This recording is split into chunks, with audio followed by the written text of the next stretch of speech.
Hello everyone, how's it going? And welcome back to Simple Crypto. Today, I'm going to show you how to set up a wallet with Gero Wallet. But first, what is Gero Wallet? We made a 1-minute video all about Gero Wallet that you can check out here. Now you know what Gero Wallet is, let's begin with setting up a wallet of our own. To get started, head over to GeroWallet.io. Click the download button. This will redirect you to a browser extension installation page. Once installed, select the new extension in your browser window and you'll find yourself on the setup page for Gero Wallet. Let's run through the simple steps to get this set up. Firstly, select which language you'd like to use. In this case, English. Next, you'll be asked whether you want to create a new wallet or import one.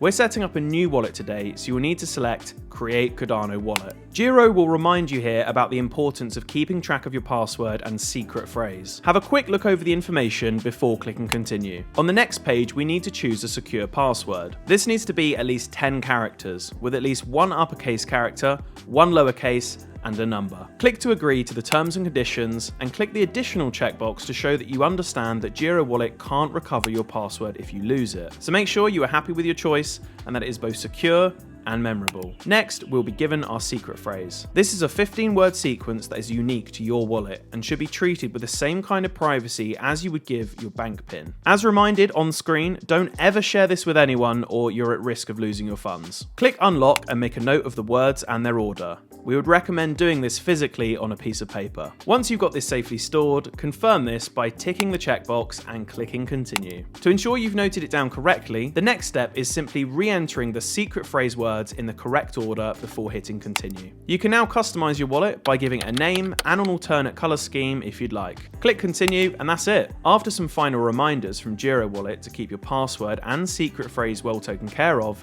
you can click all done to finalize the creation of your wallet. As instructed on screen on the next page, you can now open Gero Wallet by simply clicking the browser extension icon. When you open the wallet for the first time, you'll get this welcome message and the choice to go through some tutorial steps. This is entirely optional but doesn't take long and may be beneficial for familiarizing yourself with the layout. Let's click Get Started and have a look. Here we can view our wallet name, find and copy our wallet address, and see our current balance. We also have options to buy, send and stake, or view our assets held in the wallet. You can also view any collectibles you might have, and see a history of your recent transactions. Finally, account details can be accessed here via the bottom tab. And there we go, you're now all set up in Gero Wallet and can start taking advantage of all that the Cardano network has to offer. Thank you guys very much for watching. I hope this video helped, and if you'd like to see more, then don't forget to subscribe. Let us know in the comment section below if there's anything else you'd like us to cover, and we'll see you next time. Bye!